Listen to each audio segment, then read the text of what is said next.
ಮಾತರ್ಮೇ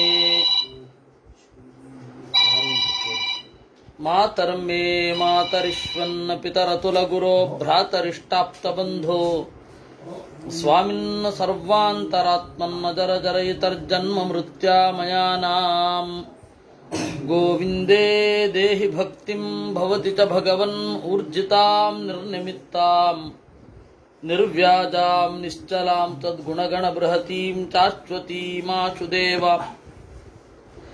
ನಾರಾಯಣಂ ನಮಸ್ಕೃತ್ಯ ನರಂ ಚೈವ ನರೋತ್ತಮಂ ದೇವೀಂ ಸರಸ್ವತೀಂ ವ್ಯಾಸಂ ತತೋ ಗ್ರಂಥಮುದೀರಯೇ ವಿಜಾನತಾಂ ಅವಿತ್ತಸ್ಯ ಮಧ್ವಸ್ಯ ಜಗತಿ ಗುರೋಃ ಪೂರ್ವಾಚಾರ್ಯಮಹಿಷ್ಠಾನಾಂ ಇಯಂ ಪ್ರಣತಿಮಾಲಿಕಾ. ನಾವು 50ನೆಯ ಅಧ್ಯಾಯವನ್ನು ಈಗ ನೋಡಬೇಕಿದೆ.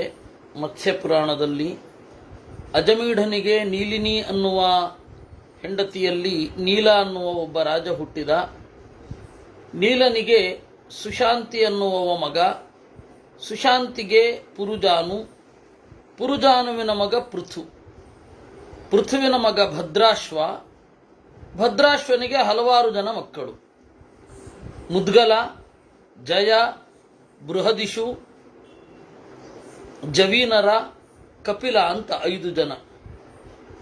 ಈ 5 ಜನ ಹುಟ್ಟಿದಾಗ ಎಲ್ಲರೂ ಹೇಳದ್ರಂತೆ, ಇಮೇ ಪಂಚ ಅಲಂ ಅಂದ್ರಂತೆ. ಈ 5 ಜನ ಸಾಕು. ಆದ್ದರಿಂದಾಗಿ ಆ ದೇಶಕ್ಕೆ ಪಾಂಚಾಲ ಅಂತ ಹೆಸರು ಬಂತು. ಪಾಂಚಾಲ ಆ ದೇಶದಲ್ಲಿಯೇ ಮುಂದೆ ದೃಪದ ಬಂದದ್ದು. ದೃಪದನ ಮಗಳು ದ್ರೌಪದಿ. ಆ ದೇಶಕ್ಕೆ ಪಾಂಚಾಲ ಅಂತ ಯಾಕೆ ಹೆಸರು ಬಂತು ಅಂದ್ರೆ, ಈ 5 ಜನ ಇಡೀ ಪ್ರದೇಶವನ್ನು ನೋಡಿಕೊಳ್ಳಲಿಕ್ಕೆ ಸಾಕು ಅನ್ನುವ ಭಾವ ಇದ್ದದ್ರಿಂದ. ಅದರಲ್ಲಿ ಮುದ್ಗಲ ಅಂತ ಒಬ್ಬ ಇದ್ದಲ್ಲ, ಮುದ್ಗಲ, ಜಯ, ಬೃಹದಿಷು, ಜವೀನರ, ಕಪಿಲ, ಮೊದಲನೇ ಮಗ ಮುದ್ಗಲ. ಆ ಮುದ್ಗಲನ ವಂಶದವರು ಎಲ್ಲರೂ ಕೂಡ ಬ್ರಾಹ್ಮಣರಾಗಿರಲಾದರು. ಆದ್ದರಿಂದ ಮೌದ್ಗಲ್ಯ ಗೋತ್ರ ಇವತ್ತಿಗೂ ಇದೆ.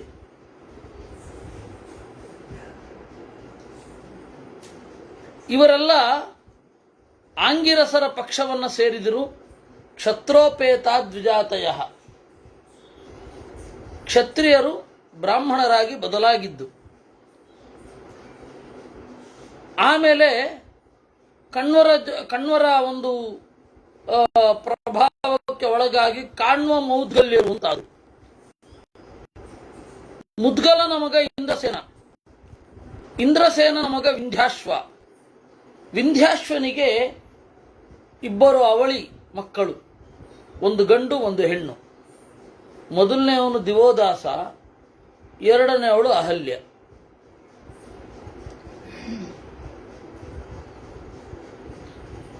ಆ ಅಹಲ್ಯ ಗೌತಮನನ್ನ ಮದುವೆ ಆದ್ಲು. ಆ ಅಹಲ್ಯ ಮತ್ತೆ ಗೌತಮರ ಒಂದು ದಾಂಪತ್ಯದಲ್ಲಿ ಮೂಡಿದವ ಶತಾನಂದ ಅಂತ, ಜನಕ ರಾಜನ ಪುರೋಹಿತ. ರಾಮಾಯಣದಲ್ಲಿ ವಿಶ್ವಾಮಿತ್ರರ ಕಥೆಯನ್ನ ರಾಮನೆದುರುಗಡೆ ಹೇಳುವಂತಹ ಋಷಿ ಇವನು. ಆ ಶತಾನಂದನಿಗೆ ಸತ್ಯಧೃತಿ ಅಂತ ಒಬ್ಬ ಮಗ. ಅವನು ಧನುರ್ವೇದವನ್ನ ಬಲ್ಲವ, ಧನುರ್ವೇದವನ್ನ ಚೆನ್ನಾಗಿ ತಿಳಿದವ. ಆ ಸತ್ಯಧೃತಿ ಅವನು ಅಪ್ಸರೆಯನ್ನು ನೋಡಿ ಅವನಿಂದ ಒಂದು ಮಗು ಹುಟ್ಟಿತು. ಅದೇ ಕೃಪಿ ಅಂತ. ಅವರನ್ನ ಶಂತನು ತಗೊಂಡೋಗಿ ಸಾಕಿದ. ಆ ಕೃಪಿ ದ್ರೋಣಾಚಾರ್ಯರನ್ನ ಮದುವೆ ಆಗಿ ಪಡೆದದ್ದು ಅಶ್ವತ್ಥಾಮನನ್ನ. ನಾನು ಅದಕ್ಕೆ ತಮಾಷೆ ಮಾಡೋದುಂಟು. ಕೃಪಾ ಅಂದ್ರೆ ಪಾಪಣ್ಣ, ಕೃಪಿ ಅಂದ್ರೆ ಪಾಪಮ್ಮ ಅಂತ. ಶಂತನು ಅಯ್ಯೋ ಅನಾಥವಾಗಿವೆಯಲ್ಲ ಮಗು ಅಂತ ಹೇಳಿ ಕೃಪೆಯಿಂದ ಮನೆಗೆ ತಗೊಂಡು ಹೋದ. ಅವರ ಹೆಸರು ಕೃಪಾ ಮತ್ತೆ ಕೃಪಿ ಅಂತಾನೆ ಇಟ್ಟದ್ದು. ಆಮೇಲೆ ಬಂದು ಇದು ಯಾರ ಗೋತ್ರ ಅಂತ ಹೇಳಿದನಂತೆ. ಹೀಗೆ ತಂದೆ ಹೇಳಿದವನು ಹೋಗಿ ಆಯಿತು. ಇವಾಗ ನಿಮಗೆ ನೋಡಿದ್ರೆ ಏನಪ್ಪ ಇಷ್ಟೊಂದು ಮರ್ಸಿಲೆಸ್ ಅಂತ ಅನ್ಸುತ್ತೆ, ಮಗುವನ್ನು ಬಿಟ್ಟು ಹೋದ್ನಲ್ಲ ಅಂತ. ಶಂತನುವಿನ ಮನೆಯಲ್ಲೇ ಬೆಳೆದದ್ದು, ದೇವವ್ರತ ಸಖಾಭವತ್, ಭೀಷ್ಮರ ಗೆಳೆಯನಾಗಿಯೇ ಬೆಳೆದದ್ದು. ಆಮೇಲೆ ದಿವೋದಾಸನ ಮಗ, ಅವನು ಋಷಿಯಾಗಿ ಬದಲಾದರು, ಮಿತ್ರಾಯು ಅಂತ. ಆ ಮಿತ್ರಾಯು ಅವನಿಗೆ ಮೈತ್ರಾಯಣ ಅಂತ, ಆಮೇಲೆ ಮೈತ್ರೇಯ ಅಂತ ಅವನನ್ನು ಕರೆಯೋದು. ಏತೆ ವಂಶಾಯತೆ ಪಕ್ಷಾಹ ಕ್ಷತ್ರೋಪೇತಾಸ್ತು ಭಾರ್ಗವಾಹ. ಇವರೆಲ್ಲ ಕ್ಷತ್ರಿಯರಾಗಿದ್ದುಕೊಂಡು ಬ್ರಾಹ್ಮಣರಾದ ಮಂದಿ. ಅಥ ಚೈದ್ಯವರಾದ್ವಿದ್ವಾನ್ ಸುದಾಸಸ್ತಸ್ಯ ಚಾತ್ಮಜಃ. ಆಮೇಲೆ ಮೈತ್ರೇಯನ ಮಗ ಚೈದ್ಯವರ, ಚೈದ್ಯವರನ ಮಗ ಸುದಾಸ. ಸುದಾಸ ಎಲ್ಲ ಅವನ ಮಗ ಮತ್ತೆ ಅಜಮೀಢ ಅವನ ಹೆಸರು. ಅದಾದ ಮೇಲೆ ಸೋಮಕ ಅನ್ನೋನೊಬ್ಬ ಹುಟ್ಟಿದ. ಏನಾಯಿತು, ಸೋಮಕನಿಗೆ ಸುಮಾರು 100 ಜನ ಹೆಂಡತಿಯರು, ಒಬ್ಬನೇ ಒಬ್ಬ ಮಗ ಕೂಡ ಇರಲಿಲ್ಲ. ಕಡೆಗೆ ಎಷ್ಟೋ ವರ್ಷ ಆದಮೇಲೆ ಒಬ್ಬ ಮಗ ಹುಟ್ಟಿದ. ಅವನ ಹೆಸರು ಜಂತು ಅಂತ ಇಟ್ಟು. ಆ ಜಂತು ಏನು ಮಾಡಿದ, ಒಮ್ಮೆ ಚಿಕ್ಕ ಹುಡುಗ, ಒಂದು 3-4 ವರ್ಷ, ಅಂಡಿಗಿರುವೆ ಕಚ್ಚಿತು. ಹೋ ಅಂತ ಅತ್ತ. ಅವನು ಅಳ್ತಾ ಇದ್ದಾನಲ್ಲ ಅಂತ 100 ಜನ ಅಳ್ಲಿಕ್ಕೆ ಶುರು ಮಾಡಿಬಿಟ್ರು. ಗಾಬರಿ ಆಯಿತು. ಓಡಿ ಬಂದ, ನೋಡಿದ್ರೆ ಅಯ್ಯೋ ದೇವರೇ ಅಂತ ಅನ್ನಿಸಿತು. ಆಗೇನಾಯಿತು, ಆ ಜಂತು ಇದು ಒಂದೇ ಮಗ ಇದ್ರೆ ಪ್ರಾಬ್ಲಮ್ಮು, 100 ಜನ ಒಂದು ಮಗುವಿನ ಮೇಲೆ ಅಷ್ಟು ಪ್ರೀತಿ ಸುರಿದ್ರೆ ಆ ಮಗು ಏನಾಗಬೇಡ. ಒಬ್ಬ ತಾಯಿಯ ಪ್ರೀತಿ ಜಾಸ್ತಿ ಆದ್ರೇನೇ ಈ ತರಹ ಆಗೋಗತ್ತೆ, ಮಕ್ಕಳು ಕೆಲಸಕ್ಕೆ ಬಾರದಾಗೋಗತ್ತೆ. ಇನ್ನು 100 ಜನ ತಾಯಿಂದಿರ ಪ್ರೀತಿ ಒಂದು ಮಗುವಿನ ಮೇಲೆ ವಿಪರೀತ ಫೋಕಸ್ ಆಗಿಬಿಟ್ಟು ನೆಲಕ್ಕೆ ಬೀಳಿಸ್ಲಿಕ್ಕಿಲ್ಲ, ನೆಲಕ್ಕೆ ಕಾಲಿಡ್ಲಿಕ್ಕಿಲ್ಲ ಅಂತ ಮಾಡಿಬಿಟ್ರೆ ಮುದ್ದಿನಲ್ಲಿ ಬೆಳೆದು ಬಿಡ್ತಾನೆ. ಅದಕ್ಕೆ ಬೇಡ ಅಂತ ಹೇಳಿ ಈ 100 ಜನರಿಗೆ ಒಬ್ಬೊಬ್ಬ ಮಗ ಆಗಬೇಕು. ಪುರೋಹಿತರನ್ನು ಕೇಳ್ದ ಏನು ಮಾಡಬೇಕು ಅಂತ. ಅದಕ್ಕೆ ಅವ್ರು ಹೇಳಿದ್ರು, ಆ ಮಗುವನ್ನು ಹೊಟ್ಟೆಯದ್ದು ಒಪ್ಪೆ ತೆಗೆದು ಅಗ್ನಿಯಲ್ಲಿ ಹೋಮ ಮಾಡಿ ದೇವತೆಗೆ ಬಲಿ ಕೊಟ್ಟರೆ ಮತ್ತೆ ಅದೇ ಮಗ ಹುಟ್ಟುತ್ತಾನೆ ಅವಳಲ್ಲಿಯೇ, ಮತ್ತೆ ಉಳಿದವರಿಗೂ ಆಗತ್ತೆ. ಇವ್ರು ಯಾರೂ ಒಪ್ಪಲಿಲ್ಲ 100 ಜನ. ಕಡೆಗೆ ಬಲಾತ್ಕಾರವಾಗಿ ಕಸಿದು ಆ ಮಗುವಿನ ಒಪೆಯನ್ನ ಅಗ್ನಿಗೆ ಹಾಕಿದ್ರು. ಅಳ್ತಾ ಅಳ್ತಾ ಆ ಹೊಗೆಯನ್ನು ಆಸ್ವಾದನೆ ಮಾಡ್ತಾ 100 ಜನ ಮೂರ್ಛೆ ಹೋಗಿಬಿಟ್ರು. ಸೋಮಕನ ಒಂದು ಉತ್ಕಟವಾದ ಪ್ರಭಾವ. ಆಗೇನಾಯಿತು, ಇವನು ಅಲ್ಲಿ ಮಗ ಹುಟ್ಟಿದ. ಅವನೇ ಅಂತ ಇದು ಮಾಡಲಿಕ್ಕೆ ಒಂದು ಗುರುತಿತ್ತು. ಈ ಬಲಗಡೆ ಬಂಗಾರದ ಪ್ಯಾಚ್ ಇತ್ತು. ಆದರೆ ಮತ್ತೆ ಆ ಜಂತುವಿನ 99 ಜನ ತಾಯಂದಿರು ತಮ್ಮ ಹೊಟ್ಟೆಯಲ್ಲಿ ಹುಟ್ಟಿದ ಮಕ್ಕಳನ್ನು ಬಿಟ್ಟು ಮತ್ತು ಇವನನ್ನೇ ಪ್ರೀತಿಸಿದರು. ಹೀಗೆ ಸೋಮಕನಿಗೆ ಜಂತು ಅನ್ನುವವನು ಹುಟ್ಟಿದಾಗ ಹೀಗಾಯಿತು. ಅದಕ್ಕೆ ಈ ದೃಪದನನ್ನು ಸೋಮಕ ಅಂತ ಕರೀತಾರೆ, ದ್ರೌಪದಿಯನ್ನ ಸೋಮಕ ಅಂತಲೇ ಕರೀತಾರೆ. ಸೋಮಕ ವಂಶದಲ್ಲಿ ಬಂದವಳಾದ್ದರಿಂದಾಗಿ. ಆಮೇಲೆ ಅಜಮೀಢನ ಮಗಳು, ಅಜಮೀಢನ ಹೆಂಡತಿ ಧೂಮಿನಿ ಅಂತ ಇದ್ದಲ್ಲ, 100 ವರ್ಷ ಚೆನ್ನಾಗಿ ತಪಸ್ ಮಾಡಿದ್ದು ಮಗ ಬೇಕು ಅಂತ.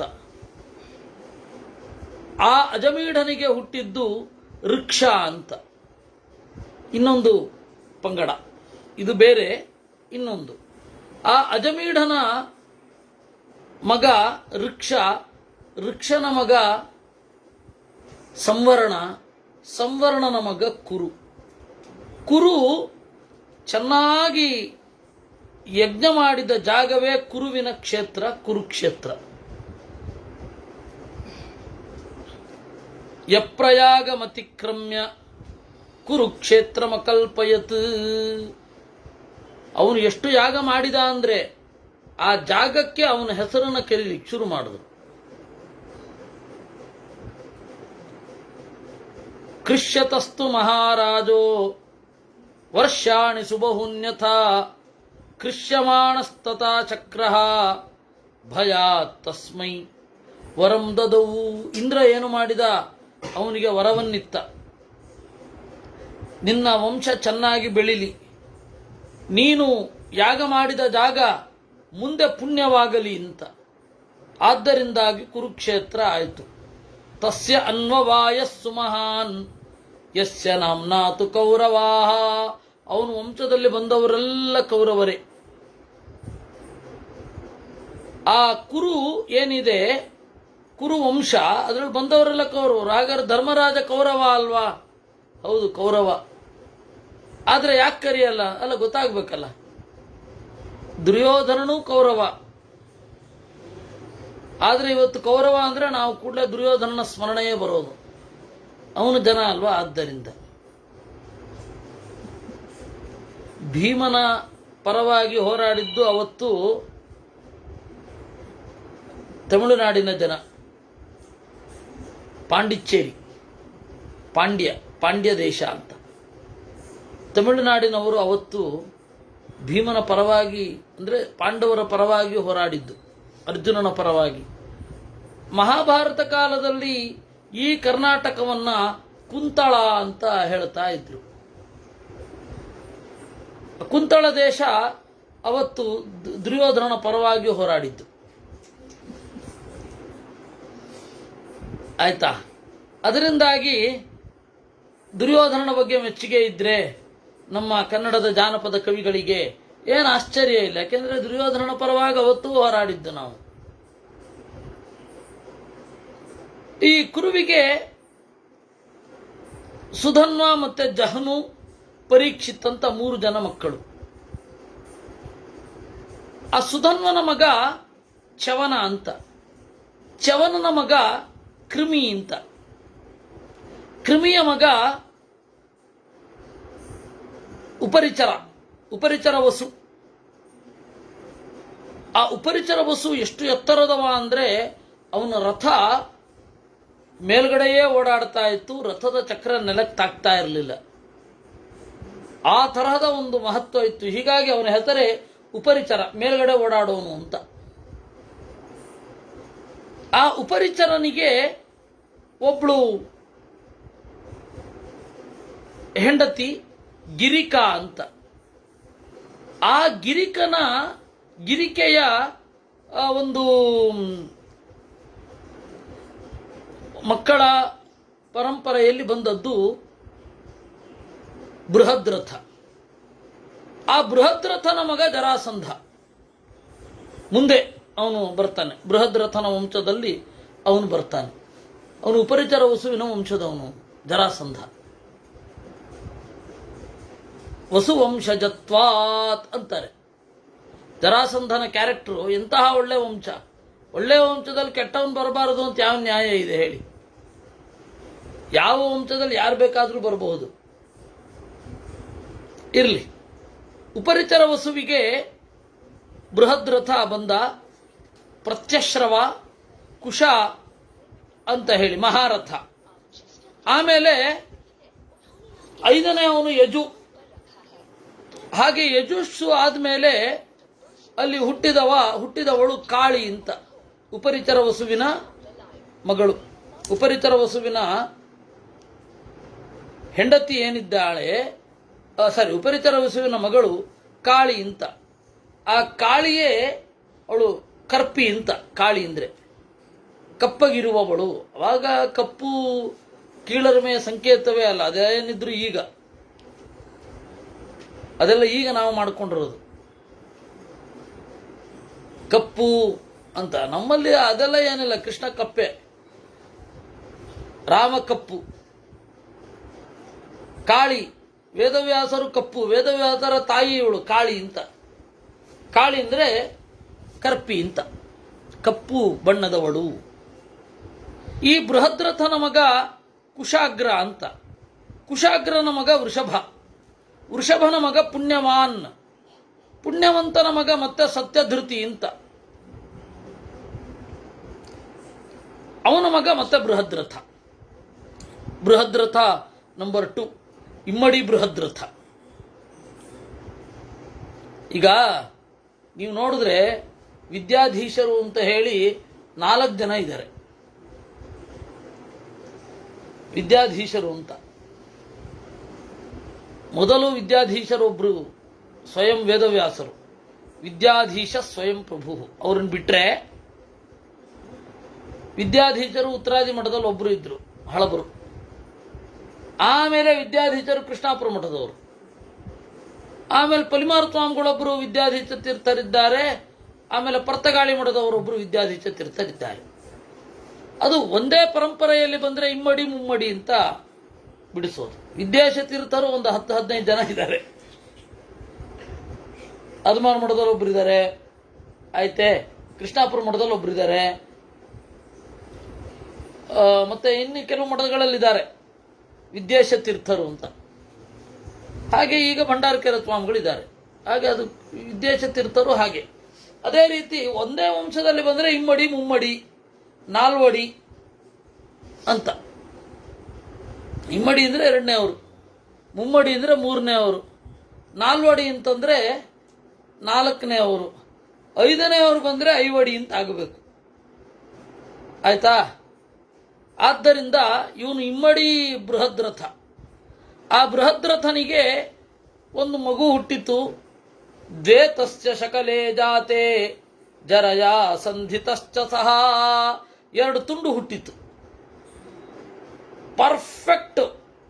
ಒಂದು ಮೂಗು ಅಂದರೆ ಒಂದು ಹೊರಳೆ, ಒಂದು ಕಣ್ಣು, ಅದೇ ರೀತಿ ಅರ್ಧ ಬಾಯಿ, ಸೀದಾ ಹಾಗೆ ಅರ್ಧ, ಆಮೇಲೆ ಇನ್ನು ಅರ್ಧ. ಅಯ್ಯೋ ಅಂತ ಹೇಳಿ ಭಯದಿಂದ ಎಷ್ಟು ಬಿಟ್ರು. ಆ ಜರ ಅಂತ ಒಬ್ಬಳು ರಾಕ್ಷಸಿ ಬಂದ್ಲು. ಅವಳು ಈ ಬಲಿ ತಗೊಳ್ಳೋ ನಗರ ದೇವತೆಗಳಲ್ಲಿ ಒಬ್ಬಳು ಅವಳು. ಆ ಜರ ಅನ್ನುವ ರಾಕ್ಷಸಿ ಏನ್ ಮಾಡಿದ್ಲು, ಬಂದು ಮಗುವನ್ನು ಜೋಡಿಸಿದ್ಲು, ಅಂಟುಕೊಂಡಿತ್ತು. ಅದಕ್ಕೆ ಆ ಮಗುವಿಗೆ ಅದೇ ಹೆಸರು, ಜರಾಸಂಧ. ಜರ ಅನ್ನುವ ರಾಕ್ಷಸಿಯಿಂದ ಜೋಡಿಸಲ್ಪಟ್ಟವ. ಹೆಸರಿನಲ್ಲೇ ಇತಿಹಾಸ. ಇವನು ಹುಟ್ಟಿದಾಗ ಕುದುರೆಯಂತೆ ಕೆನೆದ ಅಶ್ವತ್ಥಾಮ. ಹಾಗೆ ಜರಾಸಂಧೋ ಮಹಾಬಲಃ ಜರಾಸಂಧಸ್ಯ ಪುತ್ರಸ್ತು ಸಹದೇವ ಪ್ರತಾಪವಾನ್. ಜರಾಸಂಧನ ಮಗ ಸಹದೇವ. ಜರಾಸಂಧನ ಮಗ ಸಹದೇವ, ಅಳಿಯನು ಸಹದೇವ. ಜರಾಸಂಧನ ಮಗ ಏನು ಸಹದೇವ ಇದ್ದಾನೆ, ಸಹದೇವನ ತಂಗಿ ಅವಳನ್ನ ಪಾಂಡವರ ತಮ್ಮ ಸಹದೇವನಿಗೆ ಕೊಟ್ಟಿದ್ರು ಜರಾಸಂಧ ಸತ್ತ ಮೇಲೆ. ಅದರಿಂದಾಗಿ ಜರಾಸಂಧನಿಗೆ ಮಗನ ಹೆಸರು ಸಹದೇವ, ಅಳಿಯನ ಹೆಸರು ಸಹದೇವ. ನಮ್ಮ ಕುಟುಂಬದ ಹಿರಿಯರೊಬ್ಬರಿಗೆ ತಮಾಷೆ ಮಾಡ್ತಾ ಇದ್ದೆ, ನೀವು ಜರಾಸಂಧನ್ ತರಹ ಅಂತ. ಯಾಕೆ ಅಂದ್ರೆ ಅವ್ರಿಗೂ ಕೂಡ ಮಗ ಮತ್ತೆ ಅಳಿಯ ಒಂದೇ ಹೆಸರಿತ್ತು. ಸಹದೇವನ ಮಗ ಸೋಮವಿತ್ ಅಂತ, ಅವನಿಂದ ಶ್ರುತಶ್ರವ ಅಂತ. ಅಲ್ಲಿಗೆ ಇದು ಮುಗಿದು ಹೋಯ್ತು, ಆ ಪರಂಪರೆ ಮುಗಿದು ಹೋಯ್ತು. ಅಂದರೆ ಮಹಾಭಾರತದ ಯುದ್ಧದ ಕಾಲದಲ್ಲಿ ಈ ವಂಶ ಪೂರ್ತಿ ನಿರ್ನಾಮ ಆಗಿ ಹೋಯಿತು.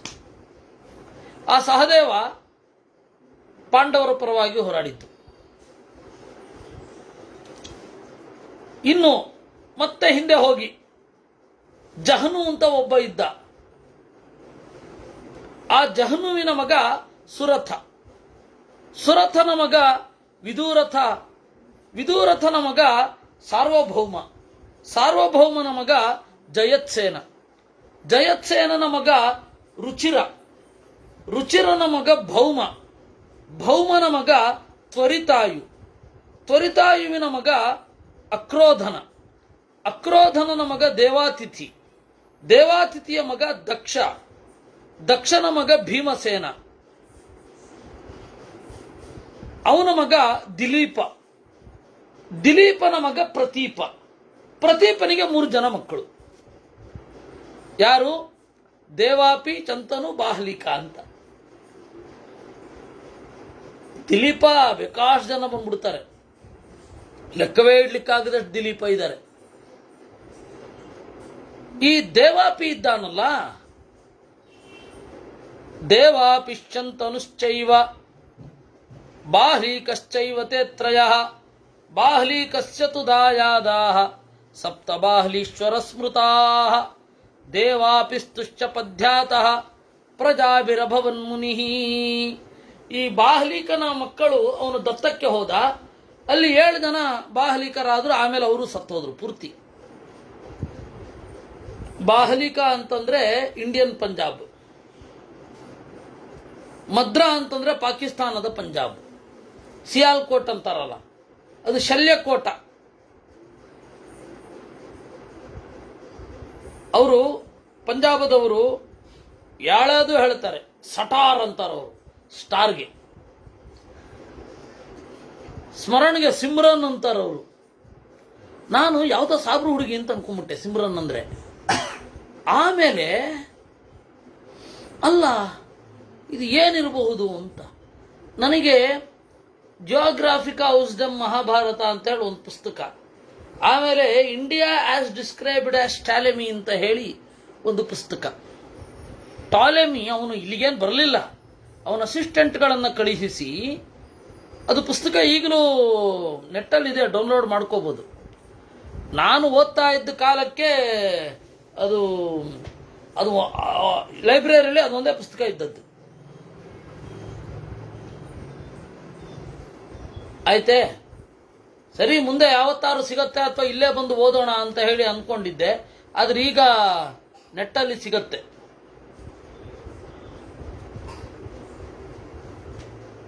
ಅದರಿಂದ ಈ ಅವನು ಇದನ್ನು ಬರೀತಾನೆ, ಶಲ್ಯನಿಂದಾಗಿ ಸಿಯಾಲ್ಕೋಟ್ ಅಂತ ಹೆಸರು ಬಂತು ಅದಕ್ಕೆ ಅಂತ.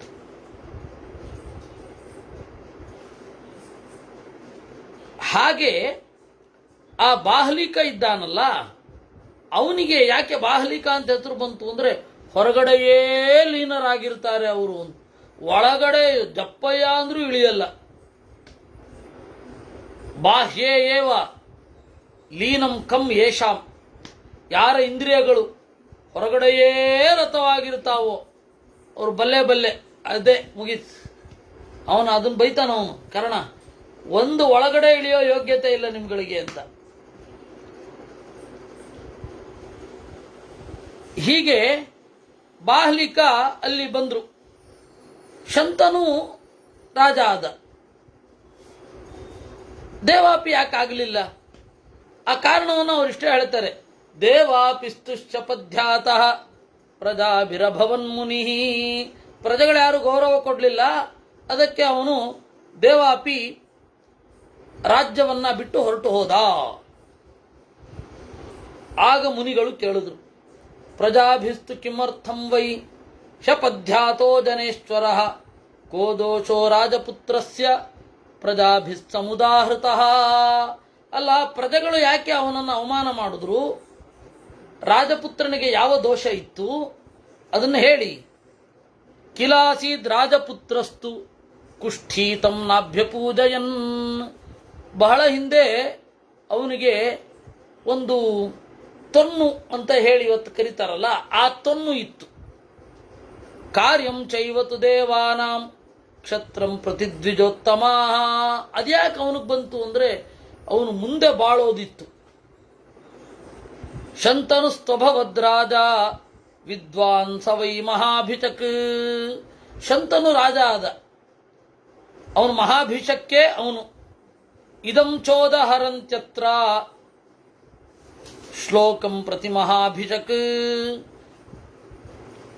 ಯಂ ಯಂ ಕರಾಭ್ಯಾಂ ಸ್ಪೃಶತಿ ಜೀರ್ಣಂ ರೋಗಿಣಮೇವ ವಾ ಪುನರ್ಯುವಾಚ ಭವತಿ ತಸ್ಮಾತ್ ತಂ ಶಂತನುಂ ವಿದುಹು. ಯಾರ್ಯಾರನ್ನ ಕೈಯಿಂದ ಮುಟ್ಟುತ್ತಾನೆ ಅವರೆಲ್ಲರೂ, ಮುದುಕರಾದವರು ಕೂಡ ಸುಖಿಗಳಾಗಿ ಯುವಕರಾಗೋಗ್ತಾ ಇದ್ರಂತೆ. ನವ ಚೈತನ್ಯ ಬರ್ತಾ ಇತ್ತಂತೆ. ಅದಕ್ಕೆ ಅವನಿಗೆ ಶಂತನು ಅಂತ ಹೆಸರು ಬಂತು. ಶಂತನು ಯಾರ ಅವತಾರ? ವರುಣನ ಅವತಾರ. ಏನ್ರಿ, ವರುಣನಿಗೆ ಮಹಾಭಿಷಕ್ ಅಂತಾರೆ. ಆ ವರುಣನೇ ರಾಮಾಯಣದ ಕಾಲದಲ್ಲಿ ವೈದ್ಯ ಸುಷೇಣ ಅಂತ. ಆ ಸುಷೇಣನಿಗಿಬ್ಬರು ಮಕ್ಕಳು.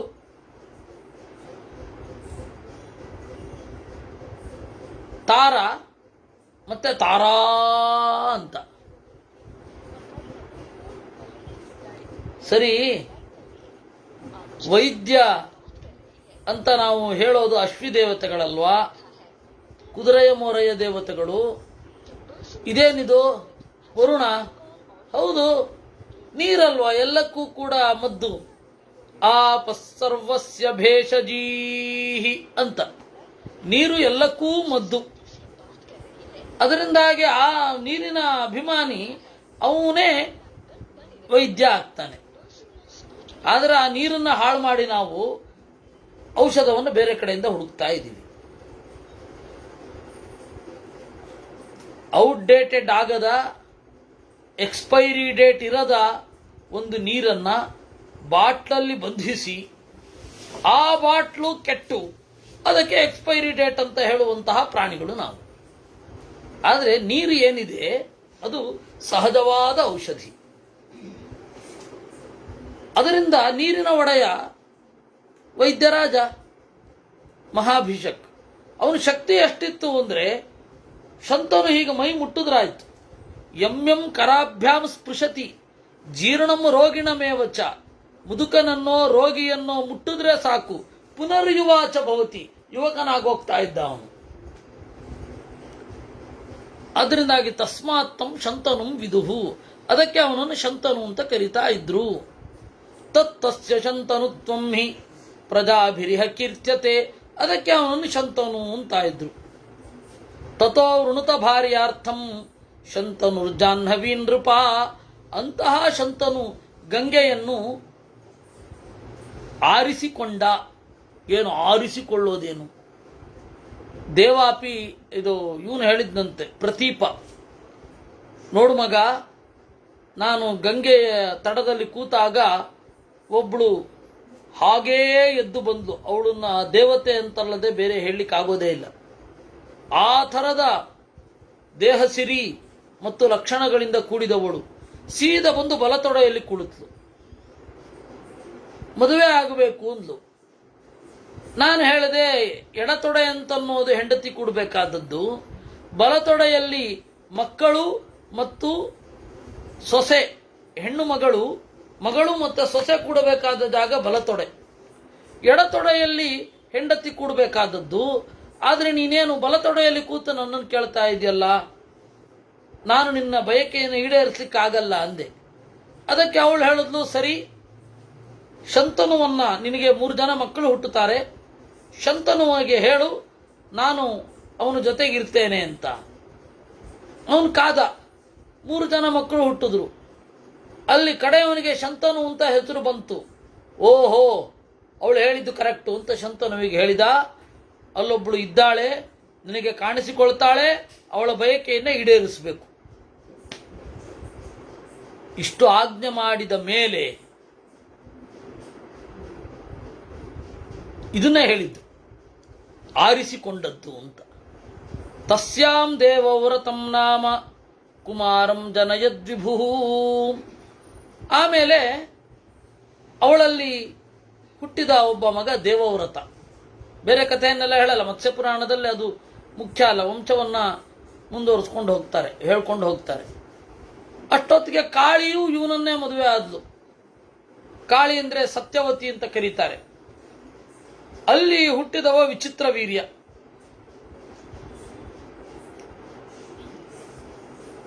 ಆಮೇಲೆ ಕೃಷ್ಣದ್ವೈಪಾಯನರಿಂದ ಇಬ್ಬರು ಹುಟ್ಟಿದ್ರು. ವಿಚಿತ್ರ ವೀರ್ಯನ ಇಬ್ಬರು ಹೆಂಡಿರಲ್ಲಿ ವೇದವ್ಯಾಸರಿಂದ ಇಬ್ಬರು ಮಕ್ಕಳು ಹುಟ್ಟಿದ್ರು. ಕೃಷ್ಣದ್ವೈಪಾಯನೋ ನಾಮ ಕ್ಷೇತ್ರೇ ವೈಚಿತ್ರ ವೀರ್ಯಕ್ಕೆ ಧೃತರಾಷ್ಟ್ರಂಚ ಪಾಂಡುಂಚ ವಿದುರಂ ಚಾಪ್ಯಜೀಜನತ್. ಧೃತರಾಷ್ಟ್ರ ಪಾಂಡು, ದಾಸಿಯಲ್ಲಿ ವಿದುರ. ಧೃತರಾಷ್ಟ್ರಸ್ತು ಗಾಂಧಾರ್ಯಾಂ ಪುತ್ರ ನಜನಯಚ್ಛತಂ. ಧೃತರಾಷ್ಟ್ರ ಗಾಂಧಾರಿಯಲ್ಲಿ 100 ಜನ ಮಕ್ಕಳನ್ನು ಪಡೆದ. ಅಲ್ಲಿ ದೊಡ್ಡವನು ದುರ್ಯೋಧನ. ಮಾದ್ರಿ ಕುಂತಿ ತಥಾ ಚೈವ ಪಾಂಡೋರ್ ಭಾರ್ಯೆ ಬಭೂವತು. ಮಾದ್ರಿ ಮತ್ತೆ ಕುಂತಿ ಪಾಂಡುವಿನ ಮಕ್ಕಳು. ದೇವದತ್ತ ಸುತಾ ಪಂಚ ಪಾಂಡೋರರ್ಥೇಭಿಜಜ್ಞಿರೇ. ಪಾಂಡುವಿಗಾಗಿ ದೇವತೆಗಳು ಕೊಟ್ಟ 5 ಜನ ಮಕ್ಕಳು. ಧರ್ಮಾದ್ಯುಧಿಷ್ಠಿರೋ ಜಜ್ಞೆ. ಯಮಧರ್ಮನಿಂದ ಯುಧಿಷ್ಠಿರ. ಮಾರುತಾಚ್ಚ ವೃಕೋದರ. ಮುಖ್ಯ ಪ್ರಾಣನಿಂದ ವೃಕೋದರ. ಇಂದ್ರನಿಂದ ಧನಂಜಯ. ನಕುಲಂ ಸಹದೇವಂಚ ಮಾದ್ರಿ ಅಶ್ವಿಭ್ಯಾಂ ಅಜೀಜನತ್. ಮಾದ್ರಿ ಅಶ್ವಿದೇವತೆಗಳಿಂದ ಪಡೆದದ್ದು ನಕುಲ ಸಹದೇವರನ್ನ. ಇವರಿಂದ 5 ಜನ ಮಕ್ಕಳು. ದ್ರೌಪದಿ ಒಬ್ಬಳಲ್ಲಿ ಹುಟ್ಟಿದ್ಲು. ದ್ರೌಪದಿಯ ಮಗ ಪ್ರತಿವಿಂಧ್ಯಂ ಯುಧಿಷ್ಠಿರಾತ್. ಯುಧಿಷ್ಠಿರನಿಂದ ದ್ರೌಪದಿಯಲ್ಲಿ ಹುಟ್ಟಿದ ಮಗ ಪ್ರತಿವಿಂಧ್ಯ ಅಂತ. ಶ್ರುತಸೇನಂ ಭೀಮಸೇನಾತ್. ಭೀಮಸೇನನಿಂದ ಶ್ರುತಸೇನ ಅಂತ. ವಾಸ್ತವಿಕವಾಗಿ ಸುತಸೋಮ ಅಂತ ಅವನ ಹೆಸರು. ಸುತಸೋಮ ಅತ್ಯಂತ ವೈದಿಕವಾದ ಹೆಸರು ಅದು. ಧನಂಜಯನಿಂದ ಶ್ರುತಕೀರ್ತಿಯನ್ನು ಪಡೆದಳು. ನಕುಲನಿಂದ ಶ್ರುತಕರ್ಮ. ಶತಾನೀಕ ನಕುಲನಿಂದ, ಸಹದೇವ ನಕುಲನಿಂದ. ತೇಭ್ಯೋ ಪರೇ ಪಾಂಡವೇಯಾ ಷಡೇವಾನ್ಯೇ ಮಹಾರಥಾ. ಇವರೆಲ್ಲ ಪಾಂಡುವಿನ ಮಕ್ಕಳು. ಹಾಗೆ ಉಳಿದವರು ಪಾಂಡವರಿಗೆ ಮಕ್ಕಳಿದ್ರು. ಹೈಡಿಂಬೋ ಭೀಮಸೇನಾತ್ತು ಪುತ್ರೋ ಜಜ್ಞೆ ಘಟೋತ್ಕಚ. ಹಿಡಿಂಬಿ ಅನ್ನುವವಳಿಂದ, ಅವಳ ನಿಜವಾದ ಹೆಸರು ಹಿಡಿಂಬಿ ಅಲ್ಲ, ಕಮಲಪಾಲಿಕಾ ಅಂತ ಅವಳ ಹೆಸರು. ಕಮಲಪಾಲಿಕೆ ಚಂದದ ಹೆಸರು. ಆದರೆ ಅವಳು ಹಿಡಿಂಬನ ತಂಗಿ ಆದ್ದರಿಂದ ಹಿಡಿಂಬಿ ಅಂತ ಕರೀತಾ ಇದ್ರು. ಆ ಹಿಡಿಂಬೆಯಲ್ಲಿ ಹುಟ್ಟಿದವ ಘಟೋತ್ಕಚ. ಚ ಅದು ಎಲ್ಲರೂ ಜಾ ಜಾ ಅಂತಾರೆ. ಘಟೋತ್ಕಚ ಅಲ್ಲ, ಘಟೋತ್ಕಚ. ಉತ್ಕಚ ಅಂತ ಹೇಳಿದ್ರೆ ಕೂದಲಿರೋದವ ಅಂತ. ಘಟೋತ್ಕಚ ಅಂತ ಹೇಳಿದ್ರೆ ಮಡಕೆಯಂತೆ ಬೋಳು ತಲೆಯವ ಅಂತ. ಮಗು ಹುಟ್ಟಿತಂತೆ. ಹುಟ್ಟಿದ ಕೂಡಲೇ ಘಟಾಭಾಸೋತ್ಕಚ ಇತಿ. ಅಯ್ಯೋ, ಇವನ ಈ ಮಗುವಿನ ತಲೆ ಮಡಕೆಯಂತಿದೆ, ಒಂದು ಚೂರು ಕೂದಲಿಲ್ಲ ಅಂತ. ಅದೇ ಹೆಸರು ಬಿದ್ದಾಯ್ತು ಘಟೋತ್ಕಚ ಅಂತ. ಆದರೆ ಕೂದಲಿತ್ತು. ಕೇಶ ನಿಮೇಶತ ಉದಾಸು ರಥೋ ಹಿನಾಮ ಅಂತಾರೆ. ಕೇಶ ಒಂದು ನಿಮಿಷ ಆದ ಕೂಡಲೇ ಕೂದಲೆಲ್ಲ ಹುಟ್ಟಿತು, ಕೂಡಲೇ ಬೆಳೆದು ಬಿಟ್ಟ ಅವನು. ಘಟೋತ್ಕಚ ಅಂತ ಹೇಳೋದು ಅದಕ್ಕೆ. ಆಮೇಲೆ ಕಾಶಿ ಅಂತ, ಕಾಶಿರಾಜನ ಮಗಳು ಕಾಳಿ ಅಂತ ಅವಳ ಹೆಸರು. ಭೀಮನಿಂದ ಸರ್ವಗಂ ಸುತಂ ಅಂತ ಇದೆ. ಶರ್ವತ್ರಾತ ಅಂತ ಅವನ ಹೆಸರು. ಮಧ್ವರ ತಾತ್ಪರ್ಯ ನಿರ್ಣಯದಿಂದ ಪುರಾಣದ ಪಾಠವನ್ನು ನಾವು ತಿದ್ದುಕೊಳ್ಬೇಕು. ಇಲ್ಲಾಂದ್ರೆ ಅವರು ತಾತ್ಪರ್ಯ ನಿರ್ಣಯ ಬರೆದದ್ಯಾಕೆ? ಶರ್ವತ್ರಾತ ಅಂತ. ಆಮೇಲೆ ಸಹದೇವನಿಂದ ಅದು ದೇವಕಿ ಅಂತ ಒಬ್ಬಳು ಇದ್ಲು, ಧರ್ಮರಾಜನ ಹೆಂಡತಿ. ಅಲ್ಲಿ ಹುಟ್ಟಿದವ ಸುಹೋತ್ರ ಅಂತ. ದೇವಕಿ ಅನ್ನೋದು ಕಾಮನ್ ನೇಮ್. ಆದರೆ ಇಲ್ಲಿ ಸುಹೋತ್ರಂ ತನಯಂ ಮಾದ್ರಿ ಸಹದೇವಾದಸೂಯತ ಅಂತಿದೆ. ಅದು ಹೀಗಾಗಬೇಕಿತ್ತು. ಸುಹೋತ್ರಂ ತನಯಂ ಚೈದ್ಯ ಧರ್ಮರಾಜಾದಜಾಯತ ಅಂತ ಆಗಬೇಕಿತ್ತು. ಕರೇಣು ಮತ್ಯಾಂ ಚೈದ್ಯಾಯಾಂ ನಿರಮಿತ್ರಸ್ತು ನಾಕುಲಿಹಿ. ಕರೇಣುಮತಿ ಅಂತ ಒಬ್ಬಳು. ಅಲ್ಲಿ ಹುಟ್ಟಿದವ ಸಹದೇವನಿಂದ ನಿರಮಿತ್ರ ಅಂತ. ಸುಭದ್ರಾಯಾಂ ರಥೀಪಾರ್ಥಾತ್ ಅಭಿಮನ್ಯುರಜಾಯತ. ಸುಭದ್ರೆಯಲ್ಲಿ ಅರ್ಜುನನಿಗೆ ಹುಟ್ಟಿದವ ಅಭಿಮನ್ಯು. ಯೌಧೇಯಂ ದೇವಕಿ ಚೈವ ಪುತ್ರಂ ಜಜ್ಞೆ ಯುಧಿಷ್ಠಿರಾತ್ ಅಂತಿದೆ. ಇದು ನಕುಲನಿಗೆ ಆಗಬೇಕು. ದೇವಕಿ ಅಂತನ್ನುವವಳು ಯುಧಿಷ್ಠಿರನ ಹೆಂಡತಿ ಅಂತ ಹೇಳಿ ಒಪ್ಕೊಂಡಿದ್ದಾರೆ. ಹೆಸರು ಮಾತ್ರ ತಪ್ಪಾಗಿ ಹಾಕಿದ್ದಾರೆ. ಆಚಾರ್ಯರ ಹಿನ್ನೆಲೆಯಲ್ಲಿ ಸುಹೋತ್ರ ಅಂತ ಅಳವಡಿಸ್ಕೊಳ್ಬೇಕು. ನಮಗೆ ಮಧ್ವಾಚಾರ್ಯರು ಮುಖ್ಯ ಆಗಬೇಕು, ಇತಿಹಾಸ ಪುರಾಣ, ಯಾಕಂದ್ರೆ ಅವರೊಬ್ಬರೇ ವ್ಯಾಖ್ಯಾನ ಬರೆದಿರೋದು.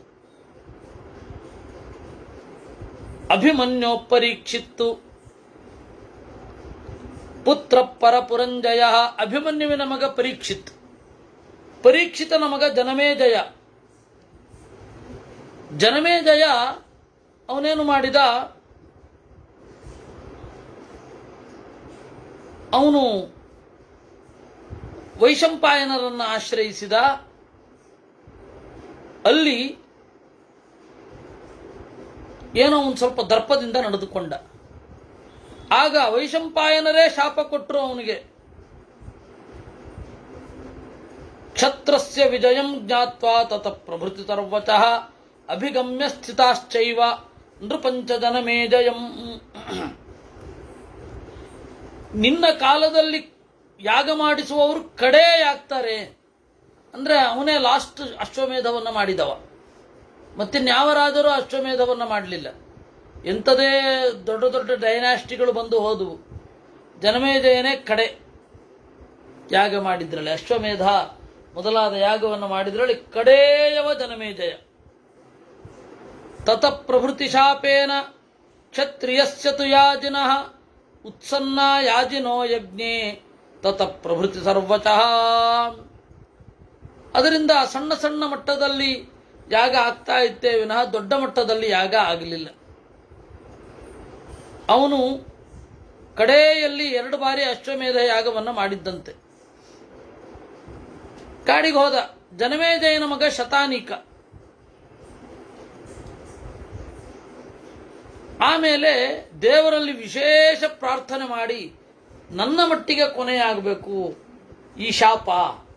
ಸರಿ, ಶತಾನೀಕ ಮತ್ತೆ ಒಂದು ಅಶ್ವಮೇಧ ಯಾಗವನ್ನು ಮಾಡಿದ. ನೀವು ಈಗ ಅವನ ಮಗನ ಕಾಲದಲ್ಲಿ ಇದ್ದೀರಿ. ಅಧಿಸೋಮಾಖ್ಯ, ಅಧಿಸೋಮ ಅಂತ ಅವನೇ. ನೀವು ಈಗ ಆ ಇದರಲ್ಲಿ ಇದ್ದೀರ. ಅಂದರೆ ಭಾಗವತ ನಮಗೆ ಒಂದು ಪ್ರಶ್ನೆ ಇದೆ. ಶುಕಾಚಾರ್ಯರು ಪರೀಕ್ಷಿತ್ ರಾಜನಿಗೆ ಹೇಳಿದ್ದು ಪರೀಕ್ಷಿತ್ ರಾಜನ ಕಾಲದಲ್ಲಿ, ಮಹಾಭಾರತ ಜನಮೇಜಯನಿಗೆ ಹೇಳಿದ್ದು ಜನಮೇಜಯನ ಕಾಲದಲ್ಲಿ,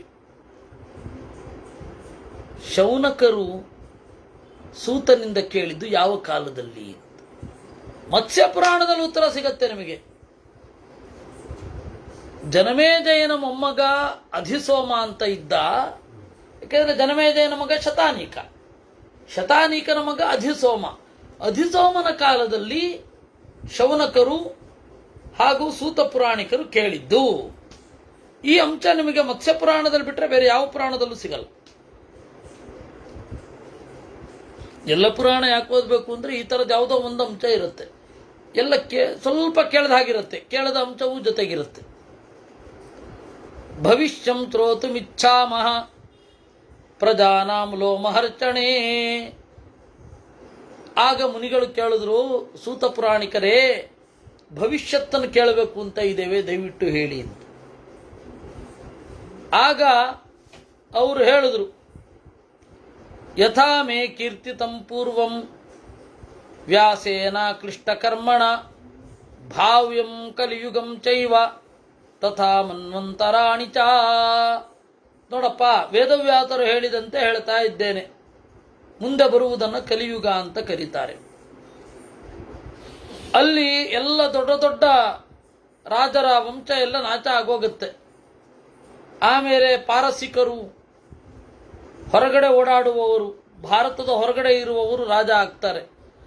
ಅಂಧರು, ಶಕರು, ಪುಳಿಂದರು, ಚೂಲಿಕರು, ಯವನರು, ಕೈವರ್ತರು, ಆಭೀರರು, ಶಬರರು, ಇವರೆಲ್ಲ ಮ್ಲೇಚ್ಛರು ಅಂತ.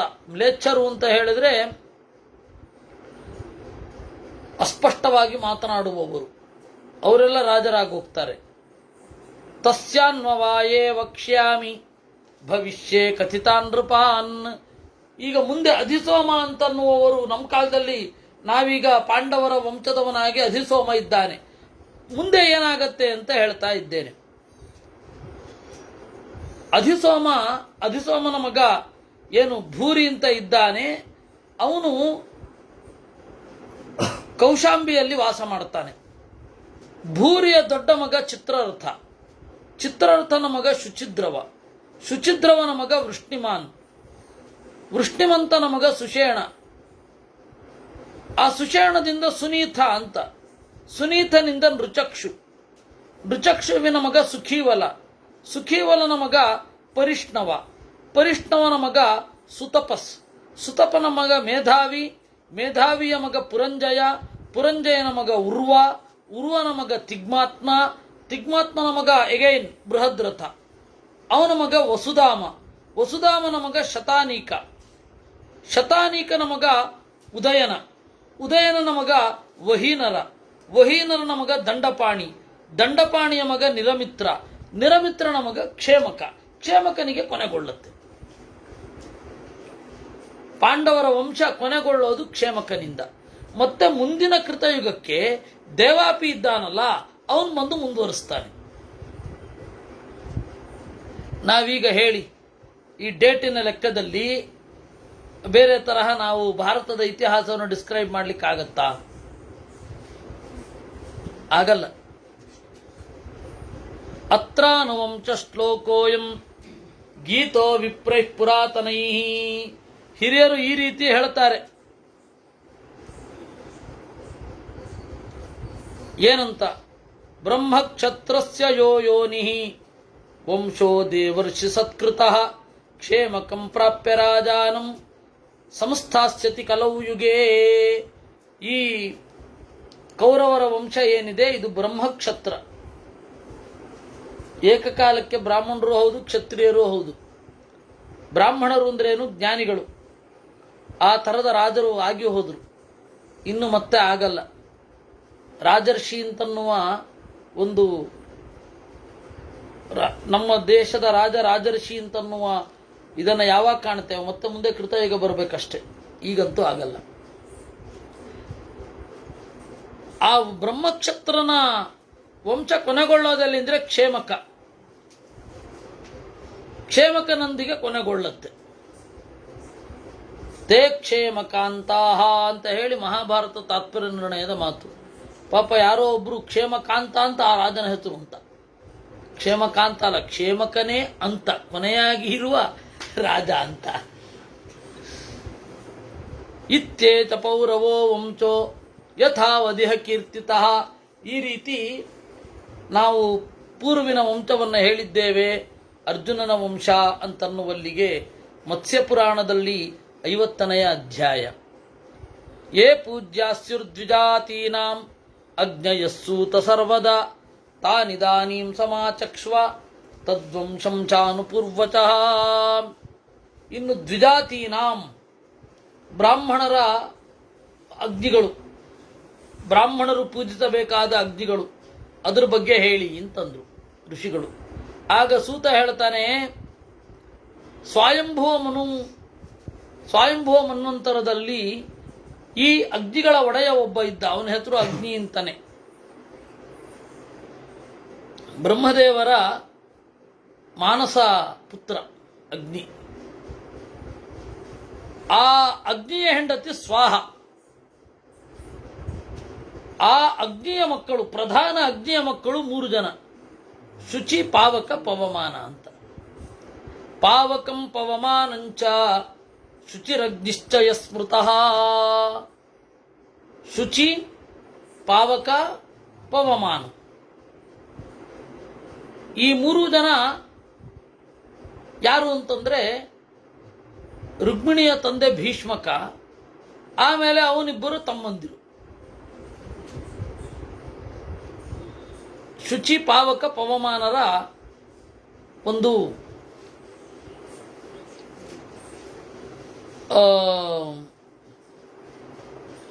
ಅವತಾರ ಅವರು.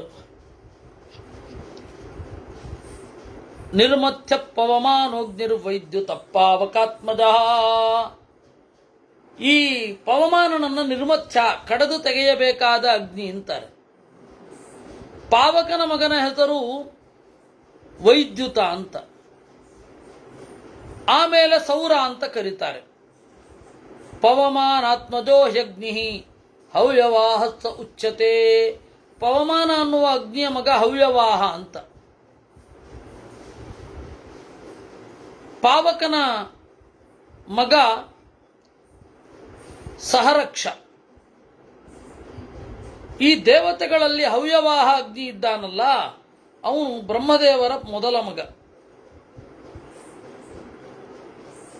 ಅವರ ಪುತ್ರ ಪೌತ್ರರು 40 ಜನ ಇದ್ದಾರೆ. ಪಾವನೋ ಲೌಕಿಕೋ ಯಜ್ಞಿ. ಈ ಲೋಕದಲ್ಲಿ ನಾವು ಕಾಣುವ ಅಗ್ನಿ ಎಲ್ಲ ಇದೆಯಲ್ಲ, ಅದಕ್ಕೆ ಅಭಿಮಾನಿ ಪಾವಕ. ಆಮೇಲೆ ಆ ಹವ್ಯವಾಹ ಅನ್ನುವವನು ಅಥರ್ವನ ಮಗನಾಗಿ ಹುಟ್ಟಿದ. ಮತ್ತೆ ಅವನನ್ನ ದಕ್ಷಿಣಾಗ್ನಿ ಅಂತ ಕೂಡ ಕರೀತಾರೆ. ಅಥರ್ವನ ಮಗನನ್ನ ಅಂದರೆ ಆ ದಕ್ಷಿಣಾಗ್ನಿಯನ್ನು ಹೋಮ ಮಾಡೋದು. ಅದೇ ದಕ್ಷಿಣಾಗ್ನಿ ಮನುಷ್ಯರ ಶರೀರವನ್ನು ಸುಡ್ತಾನೆ. 3 ಅಗ್ನಿಗಳನ್ನು ಆರಾಧನೆ ಮಾಡಬೇಕಾಗ್ತಾ ಇತ್ತು ಆಗ. ಆಹವನೀಯ, ಗಾರ್ಹಪತ್ಯ, ದಕ್ಷಿಣಾಗ್ನಿ ಅಂತ. ಆ ದಕ್ಷಿಣಾಗ್ನಿ ಇದ್ದಾನಲ್ಲ, ಆ ದಕ್ಷಿಣಾಗ್ನಿ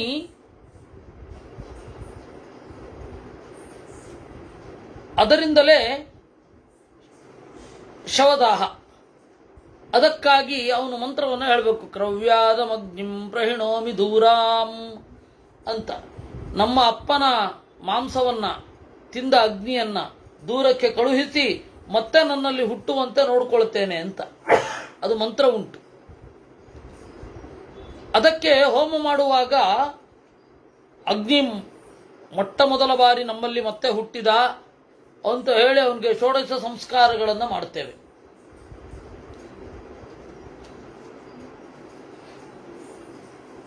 ಇದು ದಕ್ಷಿಣಾಗ್ನಿ. ಭೃಗುವಿನಿಂದ ಅಂಗಿರಸ್ ಹುಟ್ಟಿದ್ದು, ಅವನ ಮಗ ಅದೇ ದಕ್ಷಿಣಾಗ್ನಿ. ಪವಮಾನ ನಿರ್ಮಥ್ಯ, ಆಮೇಲೆ ಗಾರ್ಹಪತ್ಯ. ಇಬ್ಬರು ಮಕ್ಕಳನ್ನು ಪಡೆದರು, ಸಭ್ಯ ಮತ್ತೆ ಆವಸತ್ಯ ಅಂತ. ಅದನ್ನ ಸಭೆಗೆ ತಂದರೆ ಸಭ್ಯ ಅಂದರೆ ದೊಡ್ಡ ಯಾಗ ಮಾಡುವಾಗ ಒಳಗಿನ ಅಗ್ನಿಯನ್ನ ಹೊರಗಡೆ ತಂದು ಪ್ರತಿಷ್ಠೆ ಮಾಡಿದರೆ ಅವನನ್ನ ಸಭ್ಯ ಅಂತ. ಮನೆಯನ್ನ ಕಾಪಾಡುವ ಅಗ್ನಿ ಆವಸತ್ಯ. ತತಃ ಷೋಡಶ ನದ್ಯಸ್ತು ಚಕಮೇ ಹವ್ಯವಾಹನಃ ಯಕ್ಕಲ್ವಾ ಹವನೀಯೋಗ್ನಿ ಅಭಿಮಾನಿ ದ್ವಿಜಸ್ಮೃತಃ. ಈ ಅಗ್ನಿ ಏನು ಮಾಡಿದ? 16 ನದ್ಯಭಿಮಾನಿ ದೇವತೆಗಳನ್ನು ಬಯಸಿದ. ಕಾವೇರಿ, ಕೃಷ್ಣವೇಣಿ, ನರ್ಮದಾ, ಯಮುನಾ, ಗೋದಾವರಿ, ವಿತಸ್ತಾ, ಚಂದ್ರಭಾಗ, ಇರಾವತಿ, ವಿಪಾಶಾ, ಕೌಶಿಕಿ, ಶತದ್ರು, ಸರಯು, ಸೀತಾ, ಮನಸ್ವಿನಿ, ಹ್ಲಾದಿನಿ, ಪಾವನಿ ಅಂತ 16 ಜನ. ಅವರಲ್ಲಿ ಅವನು ಒಂದು ರೂಪದಿಂದ ನೆಲೆಗೊಂಡ. ಅಲ್ಲಿ ಹುಟ್ಟಿದ ಮಕ್ಕಳನ್ನ ಧಿಷ್ಣ್ಯರು ಅಂತ ಕರೀತಾರೆ. ಅವರೆಲ್ಲ ನದಿ ಪುತ್ರರು, ನದಿಯ ಮಕ್ಕಳು. ಆಯ್ತಾ? ವಿಭು ಪ್ರವಾಹಣೋಗ್ನಿಧ್ರ ತತ್ರಸ್ಥಾಧಿಷ್ಣವೋಪರೇ. ಇವರೆಲ್ಲರನ್ನೂ ಕೂಡ ಆಯಾ ನದಿಗಳಲ್ಲಿ ನೆನಪಿಸಿಕೊಂಡ್ರೆ ಒಳ್ಳೆಯದು ಅಂತ ಹೇಳ್ತಾರೆ. ಇವರನ್ನೂ ಕೂಡ ಆ 103 ಜನ ಅಗ್ನಿಗಳಲ್ಲಿ ಸೇರಿಸ್ಕೊಳ್ಬೇಕು. ಆಮೇಲೆ ಅಗ್ನಿಗಳ ಕ್ರಮವನ್ನು ಹೇಳ್ತೇವೆ ಕೇಳಿ ಅಂತಾರೆ. ವಾಸವ, ಕೃಷಾನು, ಸಮ್ರಾಟ್, ಆಮೇಲೆ ಪರ್ಜನ್ಯ, ಪವಮಾನ, ಪಾವಕೋಷ್ಣ, ಸಮೂಹ್ಯ, ಹವ್ಯಸೂದ, ಅಸಮೃಜ್ಯ, ಶಮಿತ್ರ, ಶತಧಾಮ, ಸುಧಾಜ್ಯೋತಿ, ರೌದ್ರೈಶ್ವರ್ಯ ಎಲ್ಲರೂ ಕೂಡ ಈ ರೀತಿ 103 ಜನರ ಹೆಸರಿದೆ. ಇಷ್ಟು ಜನ ಅವಾಂತರ ಅಗ್ನಿಗಳ ಅಭಿಮಾನಿ ದೇವತೆಗಳಿದ್ದಾರೆ. ಇದರಲ್ಲಿ ಒಬ್ಬ ಇದ್ದಾನೆ ಸಂವರ್ತಕ ಅಂತ. ಅವನು ಸಮುದ್ರದಲ್ಲಿ ಇದ್ದಾನೆ. ಸಮುದ್ರದ ಜೊತೆಯಲ್ಲಿ ಆ ಬಡಬಾಮುಖ ಅಂತನ್ನುವ ಅಗ್ನಿಯ ಜೊತೆಗಿದ್ದಾನೆ, ಅಲ್ಲಿಗೆ ಹೋಗ್ಲಿಕ್ಕಾಗಲ್ಲ. ಈಗಿನವ್ರೇನು ಹೇಳ್ತಾರೆ ಅಂದರೆ ಆ ಜಾಗದಲ್ಲಿ ಹೋಗ್ಲಿಕ್ಕಾಗಲ್ಲ, ಯಾಕೆ ಅಂತಂದರೆ ಹೀಲಿಯಂ ಇದೆ, ಅದರಿಂದಾಗಿ ಅಲ್ಲಿ ಹೋಗ್ಲಿಕ್ಕಾಗಲ್ಲ ಅಂತಾರೆ. ಗೀಲಿಯಂ ಅಂದರೆ ಬೆಂಕಿಯ ಉಂಡೆ ಅಂತ ಇಟ್ಕೊಳ್ಳುವ. ಅವನು ನೀರನ್ನು ಕುಡಿತಾ ವಾಸ ಮಾಡ್ತಾನೆ. ಈ ರೀತಿ ಪ್ರಧಾನವಾಗಿ ಅವಾಂತರ ಅಗ್ನ್ಯಭಿಮಾನಿಗಳನ್ನು ಹೇಳಿದೆವು. ಈ ಅಗ್ನಿಗಳನ್ನು ನಾವು ಚಿಂತನೆ ಮಾಡ್ತಾ ಪ್ರಾಯಶ್ಚಿತ್ತವನ್ನು ಮಾಡಿಕೊಳ್ಬೇಕಾದ್ರೆ ನೆನಪಿಸಿದರೆ ಅದು ಸಾರ್ಥಕ ಆಗತ್ತೆ.